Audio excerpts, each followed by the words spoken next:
دوستو 5ویں صدی میں مسلمانوں کی حالت بہت خراب تھی۔ اسلام کے اصول اور اچھے اخلاق ختم ہو رہے تھے اور مسلمان مشکل میں تھے۔ لوگوں پر ظلم ہو رہا تھا اور بے حیائی پھیل رہی تھی۔ دین کے ادارے تباہ کیے جا رہے تھے اور قانون کی عزت نہیں تھی۔ اللہ نے ایسے وقت میں حضرت شیخ عبد القادر جیلانی رحمۃ اللہ علیہ کو بھیجا۔ انہوں نے اسلام کو دوبارہ زندہ کیا، لوگوں کو علم اور دین کی طرف بلایا اور برائی کا مقابلہ کیا۔ آپ نے لوگوں کو سنت رسول صلی اللہ تعالی علیہ وسلم پر چلنے کی نصیحت دی اور دین کی حفاظت کی۔ آپ کو محی الدین یعنی دین کو زندہ کرنے والا کا لقب ملا۔ آپ رحمۃ اللہ علیہ کا مبارک نام عبد القادر، کنیت ابو محمد اور القابات محی الدین، محبوب سبحانی، غوث الثقلین، غوث الاعظم وغیرہ ہیں۔ آپ رحمۃ اللہ علیہ 470 ہجری میں بغداد کے پاس جیلان نام کی جگہ میں رمضان المبارک کے پہلے دن پیدا ہوئے۔ آپ رحمۃ اللہ علیہ ابو جان کی طرف سے نواسۂ رسول امام حسن مجتبیٰ رضی اللہ تعالی عنہ کے 11ویں پوتے ہیں، اور اپنی امی جان کی طرف سے امام علی مقام امام حسین رضی اللہ تعالی عنہ کے 12ویں پوتے ہیں۔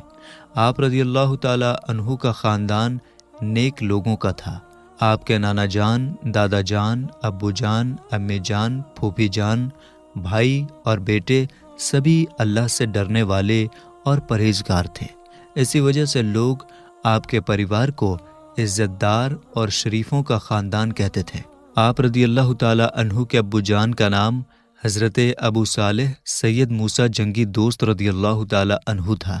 آپ کا اصلی نام سید موسیٰ، کنیت ابو صالح اور لقب جنگی دوست تھا۔ آپ جیلان شریف کے بڑے بزرگوں میں سے تھے اور آپ ولی کامل بزرگ تھے۔ ایک دن رمضان شریف کے مہینے میں آپ کہیں تشریف لے جا رہے تھے۔ راستے میں دریائے دجلہ پار کرنا پڑا۔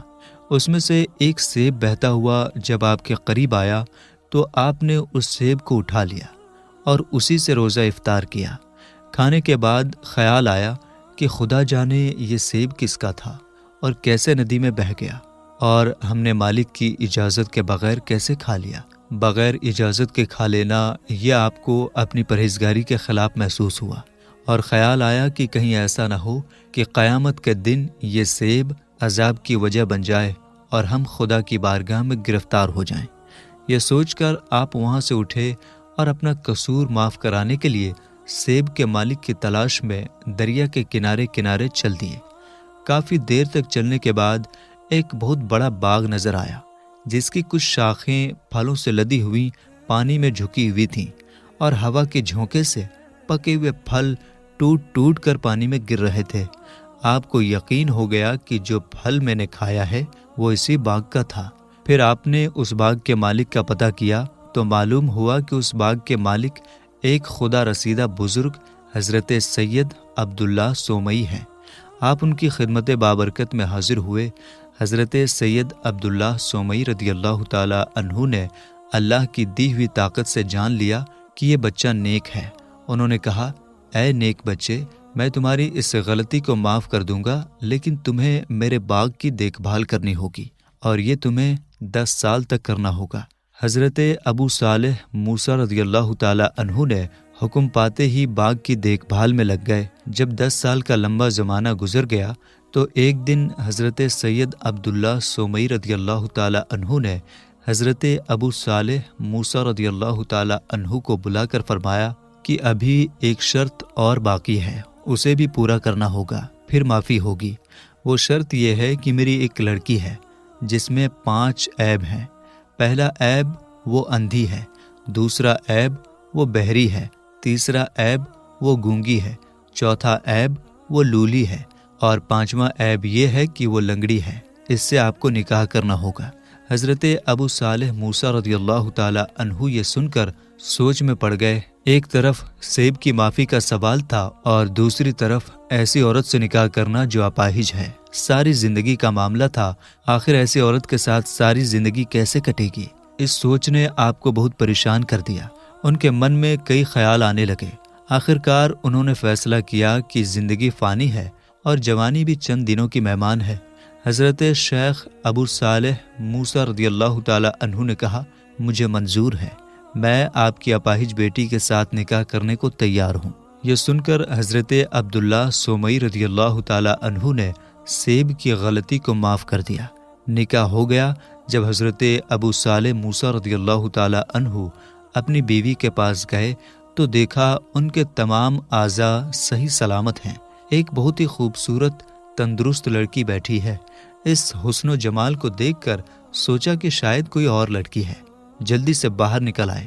حضرت سید عبداللہ سومئی رضی اللہ تعالیٰ عنہ سے ملاقات کی اور کہا، یہ تو کوئی اور عورت ہے، اس میں تو کوئی عیب ہی نہیں اور اپنے حسن و جمال میں بے مثال ہے۔ حضرت عبداللہ سومئی رضی اللہ تعالیٰ عنہ نے فرمایا، اے جوان صالح، یہ تیری بیوی ہے۔ میں نے اپنی بچی کے جو عیب بتائے تھے اس کا مطلب یہ تھا، وہ اندھی ہے یعنی اس نے کبھی نامحرم کو نہیں دیکھا، وہ گونگی ہے یعنی اس نے کبھی کوئی بری بات نہیں کی، وہ بہری ہے یعنی اس نے آج تک کسی غیر مرد کی آواز نہیں سنی، وہ لولی ہے یعنی کبھی اس نے بری چیزوں کو ہاتھ نہیں لگایا، وہ لنگڑی ہے یعنی اس نے کبھی اپنے قدم کو برے راستے پر نہیں رکھا۔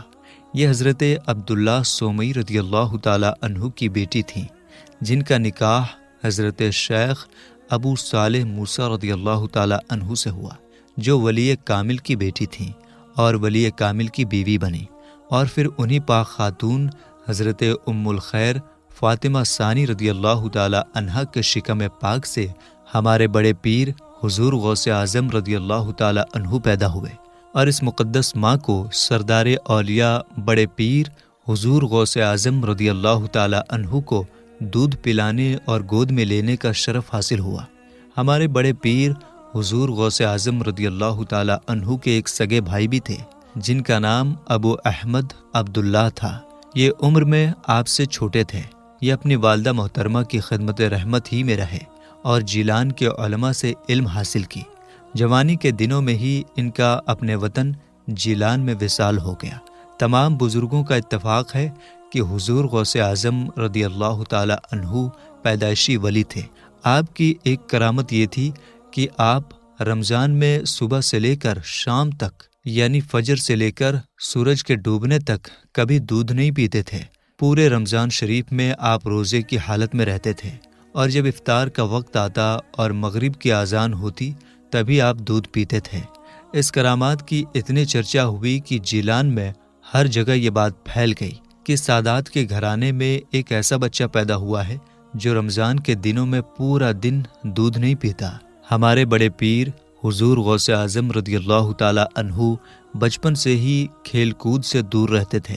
آپ نے اپنے بچپن کا حال بیان کرتے ہوئے فرمایا کہ جب کبھی میں بچوں کے ساتھ کھیلنے کا ارادہ کرتا تو مجھے ایک غیبی آواز سنائی دیتی تھی۔ وہ آواز مجھ سے کہتی، اے مبارک بچے، میری طرف آ جا۔ ہمارے بڑے پیر حضور غوث اعظم رضی اللہ تعالیٰ عنہ سے عرض کیا گیا کہ آپ کو اپنی ولایت کے بارے میں کب پتہ چلا؟